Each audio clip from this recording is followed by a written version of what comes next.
ध्यान का बड़ा भारी प्रभाव है। अगर मूलाधार केंद्र का ध्यान सुबह दोपहर शाम को करने लग जाए कोई, तो उसे अणिमा, लघिमा, गरिमा, भारी हो जाना, छोटा हो जाना, बड़ा हो जाना, हनुमान जी को जो सिद्धियां मिली थी, ये मूलाधार केंद्र की साधना से उत्पन्न होती है। त्रिलोक में विचरण कर सकते हैं, तीनों काल का दर्शन जान सकते हैं। सत्य संकल्प, जो संकल्प करो वो भी होने लगे समय पाकर। ये केवल मूलाधार पिंडस्थ ध्यान में पहला केंद्र है। मूलाधार नाभि के नीचे, उसका ध्यान करने से जो लोग बैठते और ऐसे ऐसे ऐसे नीचे हिलता है, तो समझो मूलाधार केंद्र सुविकसित होता है, रूपांतरित हो रहा है। मूलाधार केंद्र से अणिमा, गरिमा, लघिमा आदि सिद्धियां आती है और त्रिलोक में विचरण करने का सामर्थ्य आता है। त्रिकाल दर्शन हो जाता है, सत्य संकल्प सिद्धि भी निवास करती है।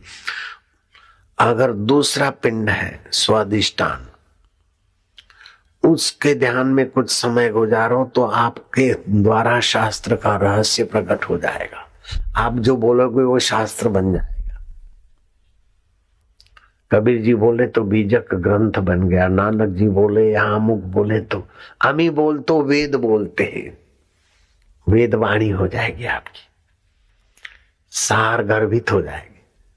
स्वादिष्टान केंद्र का ध्यान करने से देखिए सुने शास्त्र का रहस्य प्रकट हो जाएगा। एक साधक ने, साधु थे, खास पढ़े लिखे नहीं थे, तो भगवान का ध्यान करते करते करते भगवान कृपा करो, देव कृपा करो, तो देवता प्रकट हुए, बोले जाओ जो भी ग्रंथ देखोगे वो तुमको याद रह जाएगा। तो वो भागा लाइब्रेरी में और जो जो ग्रंथ देख लिए, छू लिए, उनका ज्ञान बड़बड़ बड़बड़ बड़बड़ बोलने लग जाए। अखंडानंद उनसे जो पूछते हैं उनका जवाब देते। अखंडानंद धुरंधर विद्वान, आनंदमयी माँ इंदिरा की गुरु उनके चरणों में बैठकर सत्संग सुनती है। ऐसे अखंडानंद उनसे कुछ प्रश्न पूछते और धड़ धड़ बोलते। स्कूल कॉलेज गए नहीं है, केवल मुझे शास्त्रों का ज्ञान हो जाए, इस हेतु से भगवान का ध्यान किया, देव का ध्यान किया, और आकाशवाणी हुई, अंतर हृदय की हुई, यहाँ बाहर से वो उसमें नहीं लिखा, वो गए। तो अखंडानंद ने पूछा कि मैं ये आप सवाल का जवाब देते, बिल्कुल शास्त्री देते।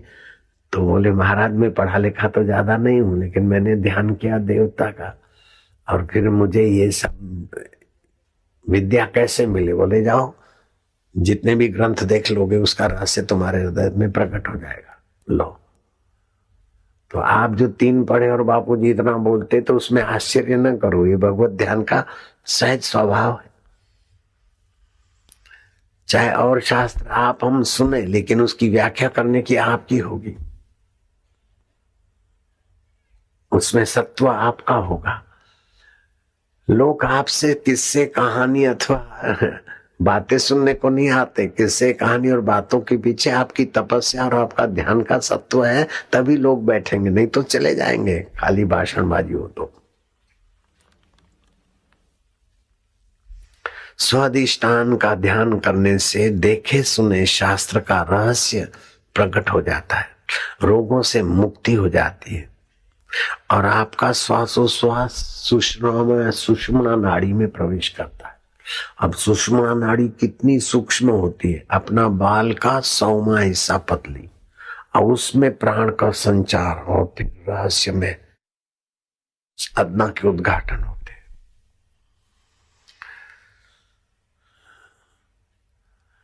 अगर तीसरा नाभि के थोड़ा सा ऊपर मणिपुर केंद्र है, कभी कभी पेट आपका अंदर खींचता है, तो समझो मणिपुर केंद्र में तुम्हारा मन और प्राण है।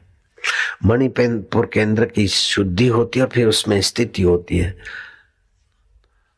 तो मणिपुर केंद्र पाताल सिद्धि देता है, सर्व दुख नाश, निवृत्ति और मनोरथ सिद्धि, काल पर विजय। जब चाहे आप शरीर को त्यागे। ये काल पर विजय की युक्ति मिल गई थी। 1400 वर्ष जिए, इन आत्मज्ञान नहीं हुआ। चांगदेव महाराज जब मृत्यु का समय आता तो मणिपुर केंद्र में ध्यानस्थ हो जाते। समय बीत जाता मृत्यु का, 100 साल फिर जीते। ऐसे 14 बार 13 बार काल को ठग लिया, भगा दिया। फिर भी आत्मज्ञान की कमी के कारण वे एकनाथ जी महाराज, ये अपने ज्ञानेश्वर महाराज के पास गए। अब 22 साल के गुरु ब्रह्मज्ञानी और 1400 साल के चेला चांगदेव महाराज। अब जाऊं तो कैसे जाऊं, मैं भी कुछ योग्य हूं, बताते जाऊं तो अपनी सिद्धि के बल से शेर को पालतू करके उस पे बैठ के गए। ज्ञानेश्वर ने देखा कि आता तो है लेकिन अभी अपनी विशेषता गुरु को दिखाने की गलती है। खैर इतना पुराना विचारा है। ज्ञानेश्वर ने चबूतरे को कहा तू चल। चबूतरा चला तो चंप मार के नीचे उतरे और शरणागत हुए। जब शरणागत होगे तभी तो गुरु का ज्ञान पचेगा ना। अपने में योग्यता और विशेषता का अहम होगा तो गुरु का ज्ञान क्या पड़ेगा, क्या पचेगा। मैं जानता हूं। मणिपुर केंद्र से पाताल सिद्धि, सर्व दुख नाश, निवृत्ति और मनोरथ की सिद्धि, काल पर विजय पाने का सामर्थ्य आता है। पर काया में प्रवेश और दिव्य औषधियों का ज्ञान प्रकट होने लगेगा। फिर चौथा केंद्र होता है अनाहत केंद्र। अनाहत केंद्र की महिमा अवर्णनीय है।